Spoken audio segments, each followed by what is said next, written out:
49 అంటే సంతానం, 49 అంటే సంతోషం. 39 ఆంధ్రప్రదేశ్ తెలంగాణ. నమస్తే సార్ నాగార్జున రెడ్డి గారు. నమస్తే అమ్మా, చెప్పు. సార్ భీమిలి నియోజకవర్గంలో సభ జరుగుతోంది సార్, సిద్ధం అంటూ సభ. ఈ సభలో సీఎం మాట్లాడారు. కురుక్షేత్ర యుద్ధంతో రాబోయే 2024 ఎన్నికలని, ఆంధ్రప్రదేశ్లో జరగబోతున్న ఎన్నికలని పోల్చారు. పాండవ సైన్యం ఇక్కడ సిద్ధంగా ఉంది, కౌరవ సైన్యం అంటూ ప్రతిపక్షాలని ఉద్దేశించి ఆయన మాట్లాడారు. ఆయనేమో అర్జునుడు, అభిమన్యుడు, శ్రీకృష్ణుడు, కురుక్షేత్రము, మహాభారతము, యుద్ధము అని ఆయన మాట్లాడతాడు. సార్ తిరుపతిలో కానీ అక్కడ కానీ ఇక్కడ కానీ వెళ్ళాడు, చక్కగా పంచ కట్టుకొని చెప్పులు ఇప్పేసి సంగతి సంవత్సరం చేస్తాడు. ఆయన చెల్లెలు షర్మిల ఏమో అక్కడెక్కడో క్రిస్టియన్స్కి ఏదో జరిగిపోయింది, ఏనా క్రిస్టియనే కదా, ఏం చేస్తున్నాడు అంటారు. ప్రజలు విజ్ఞత కుదిరేద్దాం, ప్రజలు ఎలా ఆలోచించుకుంటారు అన్నది. జనరల్గా ఆ లెవెల్లో ఉండేటువంటి వాళ్ళకి ఏంటంటే ఈ కులాలతోటి మతాలతోటి పెద్దగా పట్టింపు ఉండదమ్మా.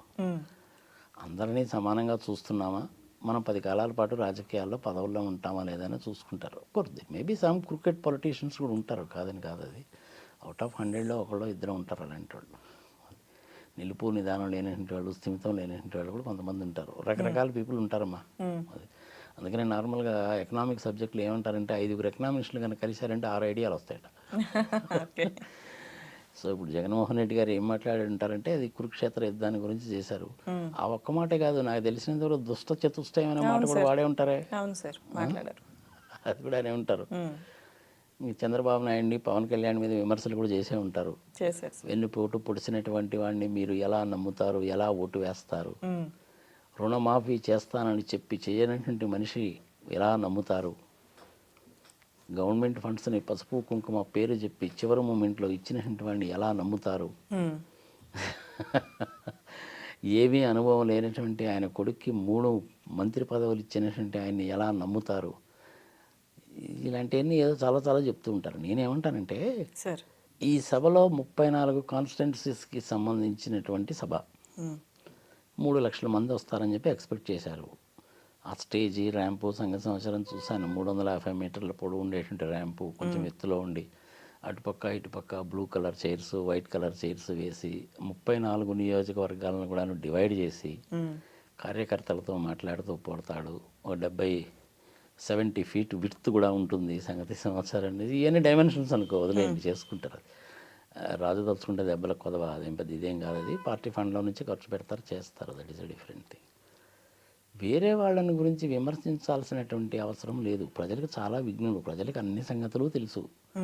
జగన్మోహన్ రెడ్డి చెప్పింది వింటారు, నేను చెప్పింది వింటారు, నువ్వు అడిగింది వింటారు, మోడీ చెప్పింది వింటారు, చంద్రబాబు నాయుడు చెప్పింది వింటారు, లోకేష్ బాబు ప్రశాంత్ అత్త అన్న కానీ నవ్వుకుంటారు, వింటారు. జగన్మోహన్ రెడ్డి గారు చేయాల్సింది ఏంటంటే ఆయన ఏం చేయదలుచుకున్నాడో చెప్పాలి. చివరి మూమెంట్ కాబట్టి ఇప్పటి వరకు ఏం చేశాడో చెప్పాలి. అవి 2 చెప్తే చాలు. అప్పుడిప్పుడో పాదయాత్ర చేశాడు, అయిపోయింది. అధికారంలోకి వచ్చాడు. 67 సీట్లు ఆయనకు వచ్చి 23 లాగేసుకున్నా కానీ మనిషి భయపడలేదు. దడిచే రకం కాదు. పార్టీలో నుంచి ఎవరైనా వెళ్ళిపోతున్నారన్నా కానీ, ఇది ఆర్కే లాంటి వాళ్ళు వెళ్ళిపోతున్నారన్నా కానీ దడిచే రకం కాదు. నేషనల్ కాంగ్రెస్ తోటి, సోనియా గాంధీ ఆమెతోటి కూడా విభేదించి బయటకు వచ్చి పెట్టుకునేటువంటి వాడు కాబట్టి దమ్ముగా ధైర్యంగానే ఉంటాడు. ప్రజలకు ఆయన గురించి బాగానే తెలుసు. నేను చేసింది మీకు నచ్చితే నాకు ఓటు వేయండి, point number 1. Why not 175, point number 2. ఈ 2 కదా. ఏం చేయాలో చెప్తే చాలు. పోయినసారి నవరాత్రాలు అన్నాడు, మరి ఈసారి ఏమంటాడో మనకు తెలియదు. వేచి చూడాలి మనం. ఇంకా మీటింగ్ పూర్తయిందో లేదో మనకి తెలియదు. ఇంక రాత్రి 7-8 అయ్యేసరికి క్లారిటీ వస్తుంది. ఈ 2 పనులు చేస్తే చాలు. ఇంతకాలము జగన్మోహన్ రెడ్డి గారు నాకు తెలిసినంత వరకు చేసినటువంటి బిగ్గెస్ట్ మిస్టేక్ ఏంటంటే, ఒక 15 రోజులు 20 రోజులు సెక్రటేరియట్లో పనిచేసుకొని ఒక 10 రోజుల పాటు ప్రజల్లో ఉండొచ్చు. ఇంతకుముందు రాజకీయ నాయకులందరూ అలాగే చేసేవాళ్ళు, టూర్లు పెట్టుకొని పోతూ ఉండేవాళ్ళు అనమాట.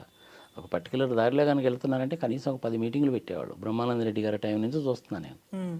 ఆయన హైదరాబాద్లో కనుక బయలుదేరాడంటే ఒకసారి విజయవాడ మీదుగా గుంటూరు మీదుగా పోయేవాడు, ఒకసారి మాచర్ల మీదుగా పోయేవాడు, మాచర్ల మీద నుంచి పోయేటప్పుడు కూడా ఒకసారి మాచర్ల మీదుగా పోయి అక్కడి నుంచి దుర్గి పోయి, వినుకొండ పోయి, అటు పోయి, ఇటు పోయి, నరసరాపేట పోయి రాత్రికి గుంటూరులో ఉండేవాడు ఆయన. ప్రాక్టికల్గా చూశాను కాబట్టి చెప్తున్నాను. ఇంకొకసారి ఏం చేసేవాడంటే మాచర్ల దగ్గర నుంచి 2 చింతల గురజాల, దాచేపల్లి, పిడుగురాళ్ళ, సత్తెనపల్లి మీద గుంటూరు పోయేవాళ్ళు. ఒక రూట్ చెప్తున్నాను నేను. అట్లా చేసేవాళ్ళు వాళ్ళు.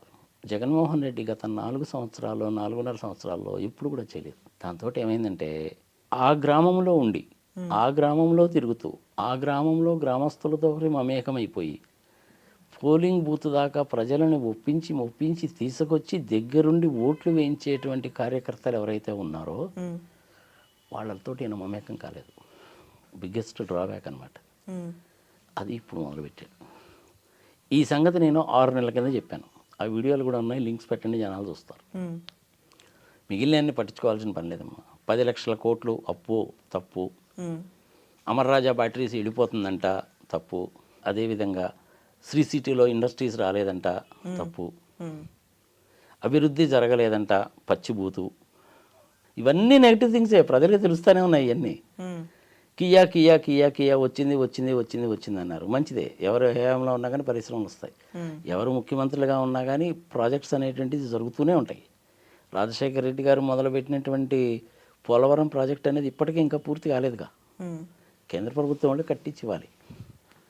వీళ్ళు మధ్యలో ఎక్స్ట్రా వేషాలు వేయడం మూలకంగా వాళ్ళు అనవసరంగా లిటిగేషన్లు పెట్టడం మొదలుపెట్టారు. ప్రాజెక్టు కట్టడానికి డబ్బులు ఇస్తాము, నిర్వాసితులకు ఇవ్వము. సరే, ఆ ప్రాబ్లం కూడా సాల్వ్ అయిపోయింది. సో నిరంతరంగా జరుగుతూనే ఉంటాయి. వెలుగొండకు సంబంధించిన 2 టన్నల్స్, ఒక టన్నల్ ఓపెన్ అయిపోయింది, ఇంకో టన్నల్ ఓపెన్ అవుతుంది. దాని మూలంగా ఇంచుమించుగా రాయలసీమలో పాపం రాయలసీమ వాసన చూస్తే నిజంగా కళ్ళమ్మడి నీళ్ళు తిరుగుతాయేమో. ఎస్పెషల్లీ అనంతపురం జిల్లాలో 32 సెంటీమీటర్ల వర్షం పడుతుంది. దేనికి సరిపోదు, అసలు తాగడానికి కూడా నీళ్ళు ఉన్న వాళ్ళకి. అలాంటి వాళ్ళకి ఇలాంటి ప్రాజెక్టులు ఉపయోగపడతాయి. 4.5 లక్షలకి ఎకరాలకి నీళ్ళు వస్తాయి. ఇంచుమించుగా ఒక 6-7 లక్షల మందికి నిరంతర తాగునీటి సౌకర్యం కలుగుతుంది. మంచి ప్రాజెక్టే కదా. అది మొదలుపెట్టారు, పూర్తి చేస్తున్నారు. సరే, పోలవరం బై డిఫాల్ట్ అయిపోతుంది, కేంద్ర ప్రభుత్వం ఇచ్చే డబ్బులే. వాళ్ళు చేసినట్టు పనికిమాలిన పనుల మూలకంగానే ప్రధానమంత్రి హోదాలో ఉండే ఆయన కూడాను ఏటీఎం లాగా వాడుకుంటారు అన్నాడు ఆయన. సరే, ఇప్పుడు ఇంక ఎలక్షన్లు 2 నెలల్లోకి వచ్చినప్పుడు ఈ కామెంట్స్ అన్నీ ఎందుకు, కానీ కార్యకర్తలతోటి ఈ 2 నెలల కాలంలో కనుక మమేకమయ్యి భుజం మీద చేయేసి నేనున్నాను, మీరు ప్రజలకు ఇది చెప్పండి, చేసింది ఏందో ప్రజలకు తెలుసు, మనం ఇది చేయదలుచుకున్నాం, ఇది చేస్తున్నానని చెప్తే చాలు. పవన్ కళ్యాణ్ కానీ, చంద్రబాబు నాయుడు కానీ, లోకేష్ని కానీ, షర్మిలాని కానీ, కాంగ్రెస్ వాళ్ళని కానీ ఎవరిని కూడా పల్లెత్తు మాట అనాల్సిన అవసరమే లేదు. సెక్రటరీస్ చేసుకుపోతారమ్మా పనులు. గవర్నమెంట్ జీవో కనుక ఇచ్చిందని దాని ప్రకారం సెక్రటరీస్ చేసుకుపోతారు. నెలకోసారి నార్మల్గా క్యాబినెట్ మీటింగ్ పెడతారు, ఒకసారి 2 నెలలకు కూడా పెడతారు. క్యాబినెట్ మీటింగ్లో డెసిషన్స్ తీసుకుంటారు, కింద ఉండే సెక్రటరీస్ పాస్ చేస్తే జీవోలు ఇష్యూ చేస్తారు, ఫండ్స్ అలాట్ చేస్తారు, పనులు జరిగిపోతుంటాయి. ముఖ్యమంత్రి అనేటువంటి వాడు పొద్దున్న 9 గంటల నుంచి సాయంత్రం 6 గంటల దాకా ఆఫీసులో కూర్చోవాలంటే నేమేమీ లేదు, కుదరదు కూడా, వాడు పోవాలి కూడా. రాజశేఖర రెడ్డి గారు ఉన్నప్పుడు షార్ప్ 10 o'clock వచ్చేవాడు ఆయన, సాయంత్రం మళ్ళీ 5:30-6 గంటలకు బయలుదేరేవాడు. పొద్దున్నే మార్నింగ్ 5 o'clockకి ఆయన ఇంటి దగ్గరికి జనాలందరూ వచ్చి నిలబడితే అందరి దగ్గర కూడా వినతి పత్రాలు తీసుకునేవాడు. ఆరోగ్యానికి, విద్యకి సంబంధించిన అయితే దెన్ అండ్ దేర్ పరిష్కరించేవాడు ఆయన. ఆ చీఫ్ మినిస్టర్స్ రిలీఫ్ ఫండ్ నుంచి ఇమీడియట్గా ఇచ్చేయడం కానీ, సంఘం సంవత్సరం చేసేవాడు. వాళ్ళందరినీ చూసుకొని చిన్నగా 7:30-8 గంటలకు మళ్ళీ వచ్చేవాడు ఆయన. దాని తర్వాత ఉండే పార్టీ కార్యక్రమాలు అవి చూసుకొని తిన్నగా 9:30 బయలుదేరితే 10 o'clock కల్లా సెక్రటేరియట్కి వచ్చేవాడు ఆయన అట్లనే చేసేవాడు ఆయన.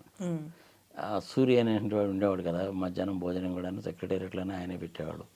మన లక్ష్మీపార్వతి గారు కూడా ఎన్టీ రామారావు గారు భోజనం ఇంటి దగ్గర నుంచి ఆమె తీసుకెళ్ళేది, చూసాం కదా మనం. అది కూడా 20 రోజులు ఉంటే చాలమ్మా సెక్రటేరియట్లో, దట్స్ మోర్ దాన్ సఫిషియెంట్. ఆ మిగిలిన 10 రోజులు అనేటువంటిది జగన్మోహన్ రెడ్డి గారు కానీ ఇంకెవరైనా సరే కాక ఈ 4 సంవత్సరాల్లో ప్రజల్లో కనుక మమేకం కనుక అయినట్లయితే 175, వై నాట్ 175 అనేది డెఫినెట్గా జరిగి ఉండేది. ఇప్పటికైనా కొంపలంటూ పోలేదు, మొదలుపెట్టాడు కదా ఆయన అంటుంది. మనం ఇప్పుడు 6 నెలల కిందనే చెప్పుకున్నాం మనం ఈ సంగతి. సో అది ఇప్పుడు మొదలుపెట్టారు. Anyhow, be late than ever అని. ఓకే, ఇంకా ఏమేం చెప్తాడో ఏంటో సంవత్సరం చూద్దాం. సరే, అయితే గతంలో వచ్చిన 23 సీట్లు కూడా ఈసారి టీడీపీకి రావు. ఏదైతే మేనిఫెస్టోను ఇచ్చి అంటే తర్వాత ప్రజలకు అందుబాటులో లేకుండా మాయం చేసిన చరిత్ర వాళ్ళది అని చెప్పి విమర్శించారు. అలాగే 99% మేనిఫెస్టోలో ఇచ్చిన అవన్నీ హామీలన్నీ అమలు చేశామని వైసీపీ చేసిన దాని గురించి కూడా మాట్లాడారు. నాకు తెలిసినంత వరకు కూడాను ఏవైతే హామీలు ఇచ్చారో చాలా వరకు నెరవేర్చినట్టేనమ్మా. ఒక్క విషయం చెప్పుకుందామా మనం. సార్, చంద్రబాబు నాయుడు గారు ఉన్నప్పుడు ఇంచుమించుగా 2,60,000 కోట్ల రూపాయల అప్పు. ఇప్పుడు జగన్మోహన్ రెడ్డి వచ్చిన తర్వాత 4,42,000 కోట్ల రూపాయల అప్పు. అందులో 2,60,000 కోట్ల రూపాయలు అనేటువంటిది కరోనా పీరియడ్లో కానీ మామూలుగా కానీ ఇంచుమించుగా ప్రజల జేబుల్లోకి డైరెక్ట్ బెనిఫిట్ ట్రాన్స్ఫర్ స్కీమ్ కింద పోయాయి. అంటే ఆ 4,42,000 కోట్లలో నుంచి ఇది కనుక తీసేస్తే యాక్చువల్గా జరిగినటువంటి అప్పు ఎంత అనేసి అంటే 1,70,000 కోట్ల కంటే ఎక్కువ లేదు. చంద్రబాబు నాయుడు గారు ఇలాంటి బెనిఫిట్స్ ఏమన్నా ప్రజలకు ఇచ్చాడా? ఇవ్వలేదు. నీకు తెలుసు, నాకు తెలుసు, తీసుకున్న వాళ్ళకి తెలుసు. మరి 2,60,000 కోట్ల రూపాయల అప్పు ఎందుకైంది? ప్రజలు ఆలోచించుకోవాలి. ఆంధ్రప్రదేశ్ విభజన జరిగినప్పుడు ఆంధ్రప్రదేశ్కి వచ్చిన షేర్ ఐ థింక్ 93,000 కోట్లు 96,000 కోట్లు వచ్చింది అప్పు, 58-42 రేషియోలో. ఆ 96,000 కోట్లది కాస్త 2,60,000 కోట్లు అయిపోయింది. మరి అంటే మరి ఆ 1,70,000 కోట్లు చంద్రబాబు నాయుడు గారు ఏం చేసినట్టు? పోలవరంతో ఆయనకు సంబంధం లేదు. పోనీ బ్రహ్మాండమైన రోడ్లు ఏమైనా వచ్చినాయా? లేదు. కొత్త యూనివర్సిటీస్ వచ్చినాయా? లేదు. యూనివర్సిటీస్లో కొత్త డిపార్ట్మెంట్స్ వచ్చినాయా? లేవు. ఉన్నటువంటి గవర్నమెంట్ స్కూల్స్ని కూడాను 30 మంది 40 మంది పిల్లలు ఉంటున్నారని చెప్పి కన్సాలిడేట్ చేసేసి స్కూల్స్ని కూడా తగ్గించారు. కొత్త స్కూల్స్ అంటే ఏమీ పెట్టలేదు. మరి ఏమైపోయినాయి ఆ డబ్బులన్నీ? చెప్పండి, ఏమైపోయినాయి ఆ డబ్బులన్నీ? ప్రజలు ఆలోచించుకోవాలి. వాళ్ళ దగ్గర ఒక సమాధానం ఉంటుంది కదా సార్. ఏముంటుంది వాళ్ళ దగ్గర? సమాధానం ఏం లేదు. జరిగింది ఏంటంటే 100 కోట్ల రూపాయల్లోకి అయ్యేటువంటి పనిని 150 కోట్ల రూపాయలకి వీళ్ళే పెంచేసి 75 కోట్లు మాత్రమే ఖర్చు పెట్టి పనిచేసి 75 కోట్లు తినేశారు. దాంతో ఏమైపోయింది? అప్పులు పాలైపోయారు. అది చెప్పాలి. ఇది ప్రజలకు తెలియదంటే ప్రజలకు బాగానే తెలుసు. యాక్చువల్గా స్టాండర్డ్స్ ప్రకారం కనుక ఒక రోడ్డు కనుక వేస్తేనమ్మా అది 5 సంవత్సరాల దాకా చెక్కు చెదరదమ్మా. 3 అడుగులు తవ్వాల్సిన దగ్గర 2 అడుగులు తవ్వి నువ్వు రోడ్డు వేసామనుకో పోద్ది. వర్షాకాలంలో రోడ్లు వేస్తే ఎక్కడ ఉంటాయమ్మా? ఉండవు. గుంటూరు జిల్లాలో పల్నాడు ప్రాంతంలో నువ్వు 3 అడుగులు తవ్వి 2 లేయర్లు వేసి రోలింగ్ చేసి రోడ్డు కనుక వేస్తే ఉంటుంది. నీకు అదే ఈస్ట్ గోదావరి లాంటి డిస్ట్రిక్ట్స్లో 6 అడుగులు తవ్వితే కానీ నీకు ఆ స్టాండర్డ్ రాదు. అక్కడ కూడా వాళ్ళు 3 అడుగులే తవ్వేశారనుకోండి, రోడ్డు నిలవదు, గోతులు పడుతుంది. అది జరిగిందనమాట. 10 కోట్ల రూపాయలు వేయాల్సిన రోడ్డుకు 15 కోట్ల రూపాయలకి టెండర్ పిలిచి 5 కోట్లే ఖర్చు పెట్టారు. మరి రోడ్లు పాడుగాక ఏమవుతాయి? సెక్రటేరియట్ బిల్డింగే తీసుకోమ్మా, 11,500 రూపాయలంట ఎస్ఎఫ్టీకి. ల్యాండ్ ఖర్చు లేదేమో, ల్యాండ్ ఫ్రీ మళ్ళీ అది.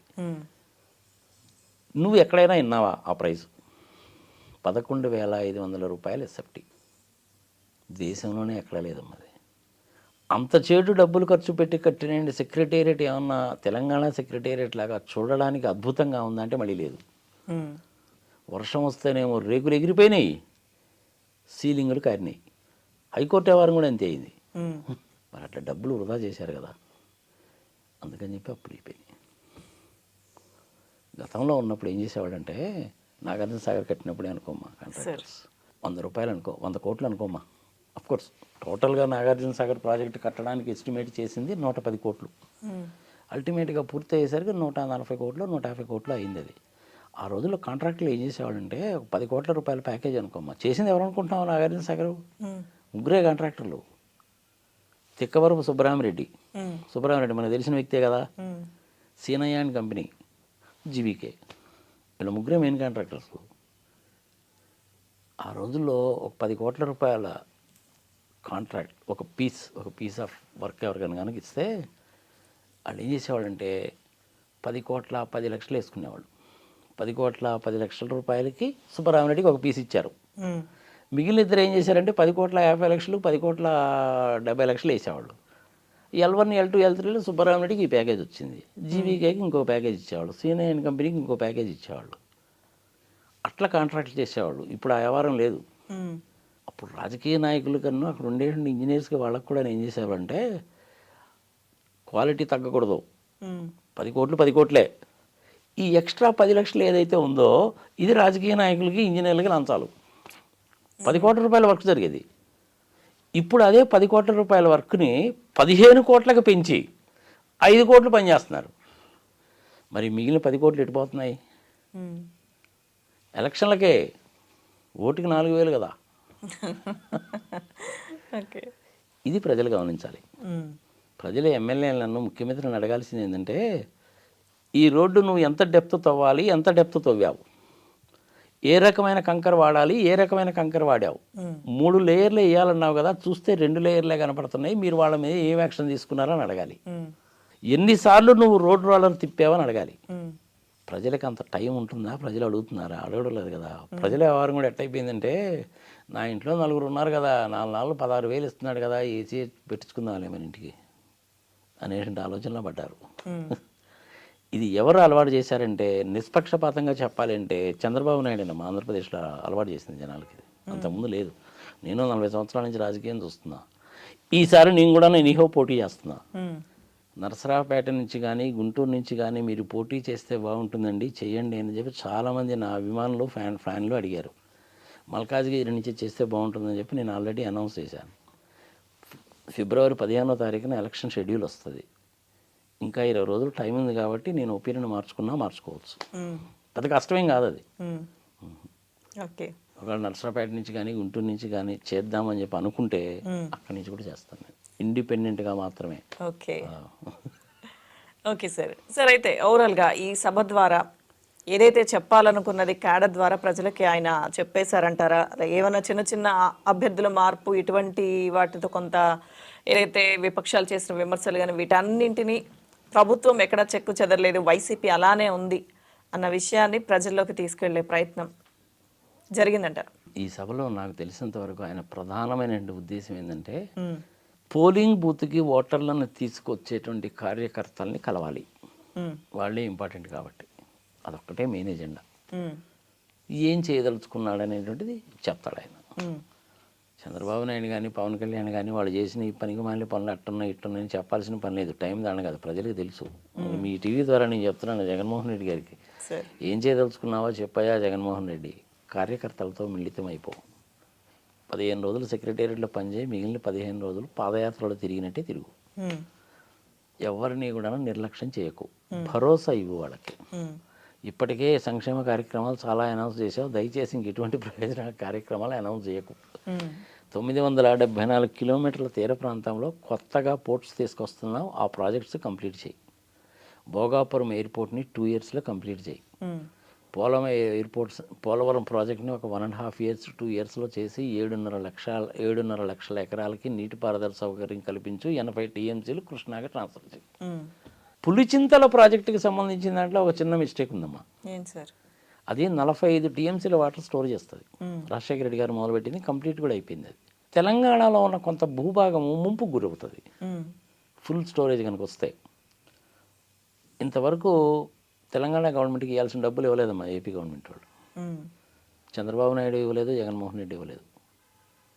ఫుల్గా వాటర్ స్టోర్ చేసుకోవడానికి వీల్లేదు. లాస్ట్ టైం ఒకసారి హెవీ ఫ్లడ్ వచ్చింది కృష్ణా రివర్కి, మొత్తం సముద్రంలోకి వదిలేశారు. ఆ డ్యామ్ కట్టిన పర్పస్ అది పోయింది. 6 టీఎంసీల కంటే ఎక్కువ స్టోర్ చేయలేదమ్మా. అంతకంటే ఎక్కువగానే స్టోర్ చేస్తే తెలంగాణలో భూభాగం మునిగిపోద్ది. మరి వాళ్ళ కాంపెన్సేషన్ ఇవ్వాలిగా, కాంపెన్సేషన్ ఇవ్వలేదు కాబట్టి వాళ్ళు అబ్జెక్షన్ పెట్టారు. దాంతో నువ్వు వాటర్ స్టోర్ చేయలేదు, రిలీజ్ చేశావు, వేస్ట్ అయిపోవాలి వాటర్.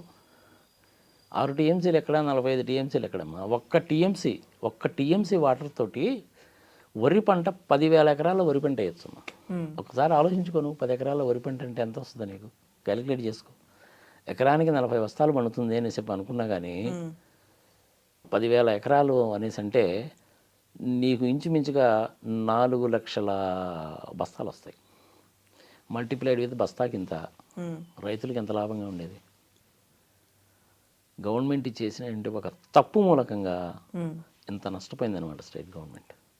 జగన్మోహన్ రెడ్డి గారు దాన్ని టేకప్ చేసి తెలంగాణ వాళ్ళకి ఇవ్వాల్సిన డబ్బులు ఏదో కనుక ఇచ్చేస్తే శుభ్రంగా 45 టీఎంసీ స్టోర్ చేసుకోవచ్చు. అదేవిధంగా తెలంగాణ గవర్నమెంట్ వాళ్ళు కూడా ఆంధ్రప్రదేశ్కి చాలా డబ్బులు ఇవ్వాలమ్మా. నువ్వు ఈ పని చేసి ఆ డబ్బులు అడుగు, లోటు బడ్జెట్ తగ్గుతుంది రాష్ట్రానికి, అప్పులు తగ్గుతాయి. చేస్తాడో లేదో చూద్దాం. ఓకే. అదేవిధంగా ఆ 34 కాన్స్టిట్యున్సీస్కి సంబంధించిన దాంట్లో కూడాను శ్రీకాకుళం, విజయనగరంలో కూడాను కొన్ని ప్రాజెక్ట్స్ ఉన్నాయి, ఇన్కంప్లీటెడ్గా ఉన్నటువంటి ప్రాజెక్ట్స్ కొన్ని ఉన్నాయి. ఆ ప్రాజెక్ట్స్ అన్నింటినీ కనుక పూర్తి చేస్తే బాగానే ఉంటుంది. అరకు వ్యాలీని బ్రహ్మాండమైనటువంటి టూరిజం స్పాట్ కింద డెవలప్ చేయొచ్చు. అదేవిధంగా తిరుపతిలో కూడాను 4,50,000 ఎకరాలు కదా, అది 7 కొండలు, అదంతా కూడా ఫారెస్ట్ ల్యాండే కదా. కింద నుంచి పైకి రోప్వే కనుక వేస్తే మంచి టూరిస్ట్ సెంటర్ కింద డెవలప్ అవుతుంది. చిరంజీవి గారు తిరుపతి నుంచి గెలిచాడుగా, మంచి టూరిస్ట్ స్పాట్ కింద డెవలప్ అవుతుంది. చిరంజీవి గారు టూరిజం మినిస్టర్గా ఉన్నప్పుడు ఒకసారి నేను రిప్రజెంటేషన్ ఇచ్చాను దానికి. ఎప్పుడో 1960s ఆ రోప్వే వేద్దామని చెప్పి చూస్తే జపాన్ కంపెనీ వాళ్ళు ముందుకు వచ్చి 2 కోట్లకో 3 కోట్లకో ఇచ్చారమ్మా వాళ్ళు కొటేషన్. చేయలేదు దాన్ని. ఇప్పుడు అదే కన్నా చేయాలంటే నీకు 150 కోట్లు వద్ది. ఈవెన్ దాన్ని చేయొచ్చు. తిరుపతి దేవస్థానానికి డబ్బులు కొదవమ్మా, నాకు అర్థం కాదు. 2,500 కోట్ల రూపాయలు ఉంటుంది వాళ్ళ దగ్గర, వస్తాయి. 150 కోట్లు పెద్ద ఇది కాదు. అది గవర్నమెంట్ ఆఫ్ ఇండియా వాళ్ళు కన్నా తలుచుకుంటే వాళ్ళు సగం వీళ్ళు సగం వేసుకొని చేసేయచ్చు. దాంతో నీకు పెట్రోల్ చాలా సేవ్ అవుతుంది, యాక్సిడెంట్లు తగ్గుతాయి. ఆ రోప్వేలో నుంచి పోయేటప్పుడు అక్కడక్కడ ఆపి కనుక మంచి ఫోటోగ్రాఫ్ తీసుకోవచ్చు. మంచి పర్యాటక రంగం కింద కూడాను డెవలప్ అవుతుంది. అది తిరుపతిలో ఇప్పుడు మనకు ఉన్నటువంటి ఆ ప్లేస్ ఉంది కదా, ఇది గరుడ వాహనం అది ఉంటుంది సరే, అక్కడి నుంచి అయినా వేయచ్చు. చంద్రగిరి వైపు నుంచి కూడా వేయచ్చు. 2-3 వైపుల నుంచి అక్కడి నుంచి అయినా వేయచ్చు. దానికి చాలా బాగుంటుంది అది రోప్వే కనుక వేస్తే. లెటర్స్ ఓపెన్ సీ ఏం చేస్తారో చూద్దాం. అట్లాంటివి ఏమైనా చెప్తాడేమో చూద్దాం. కడపలో స్టీల్ ఫ్యాక్టరీ అనేటువంటిది ఆల్రెడీ వచ్చింది. చుట్టుపక్కల ఇంకొక 200-300 ఇండస్ట్రీస్ కూడా వస్తాయి. 2 సంవత్సరాలు అది కమర్షియల్ ప్రొడక్షన్లోకి వస్తుంది కాబట్టి పారిశ్రామికంగా ఆ ఏరియా అంతా కూడా బాగా డెవలప్ అవుతుంది. అభివృద్ధి లేదు అంటారమ్మా. ఒకసారి పులివెందుల కన్నా అక్కడికి వెళ్తే కనుక అవుటర్ రింగ్ రోడ్డు సంగ సంవత్సరం చూస్తే డెవలప్మెంట్ ఉందా లేదా తెలుస్తుంది. అదాని డేటా సెంటర్ వస్తుంది కదా, 25,000 మందికి ఉద్యోగాలు వస్తాయి కదా. రిలయన్స్ పవర్ ప్లాంట్స్ కమిన్స్ అవుతున్నాయి కదా. అట్లనే మనకి సెంచురీ ప్లైవుడ్ వాళ్ళు వచ్చారు కదా, జపాన్ టైర్ కంపెనీ వాళ్ళు వచ్చారు కదా, అదాని డేటా సెంటర్ కూడా వస్తుంది కదా. ఎలక్ట్రానిక్స్ అండ్ ఎలక్ట్రికల్ థింగ్స్కి సంబంధించిన ఇండస్ట్రీస్ కూడా వస్తున్నాయి కదా. చాలా ఇండస్ట్రీస్ వచ్చాయి. మా ఇంచుమించుగా 100 మెగా ఇండస్ట్రీస్ వచ్చాయి ఆంధ్రప్రదేశ్లో. 46,000 కోట్ల రూపాయలు ఇన్వెస్ట్మెంట్ జరిగింది. వీళ్ళకి చెప్పుకోవడం చేత కాదమ్మా. వీళ్ళకి ఈ వైసీపీ వాళ్ళ దగ్గర ఉన్న పెద్ద డ్రాబ్యాక్ ఏంటంటే ఇది, మేము పెద్ద పోటుగాళ్ళం, మాకే తెలుసు నీకేం తెలుసు అంటారు. వాళ్ళకేమో తెలియదు, వేరే వాళ్ళు చెప్తేనేమో వినరు. 100 మెగా ఇండస్ట్రీస్ వచ్చినాయి. నువ్వు లిస్ట్ పబ్లిష్ చేసి ఈ ఇండస్ట్రీ మూలకంగా ఇన్వెస్ట్మెంట్ ఇంత వచ్చింది, ఎంప్లాయ్మెంట్ ఇంత వచ్చింది అని మొత్తం లెక్కలు చూపించదు. సెంట్రల్ గవర్నమెంట్ వాళ్ళు చూపిస్తున్నారు కదా, మా వీళ్ళకేమైంది రాగమా చూపించడానికి? వీళ్ళు చూపించవచ్చుగా. సెంట్రల్ గవర్నమెంట్ వాళ్ళు చెప్పిందే వీళ్ళు 16 లక్షల మందికి ఉద్యోగాలు వచ్చినాయి. సెంట్రల్ గవర్నమెంట్ వాళ్ళు చెప్తే అది చెప్పుకోవచ్చుగా. వీళ్ళు అబద్ధాలు ఏం చెప్పమంటారు, ఉన్న ఫ్యాక్టరీ చెప్పుకోవచ్చుగా. వీళ్ళకి చెప్పుకోవడం చేత కదా వీళ్ళకి. అది పెద్ద ప్రాబ్లం. మరి జగన్మోహన్ రెడ్డి ఈసారి ఆ స్టాటిస్టికల్ ఇన్ఫర్మేషన్ ఏమైనా చెప్తాడేమో చూద్దాం. సభకి సంబంధించి అదే సార్, మీ నుంచి రావాల్సిన సమాచారం వచ్చేసింది. ఆయన మాట్లాడినవి కానీ ఆయన చేసిన కామెంట్స్ కానీ అవన్నీ. Let us hope the best. Yes, thank you, sir.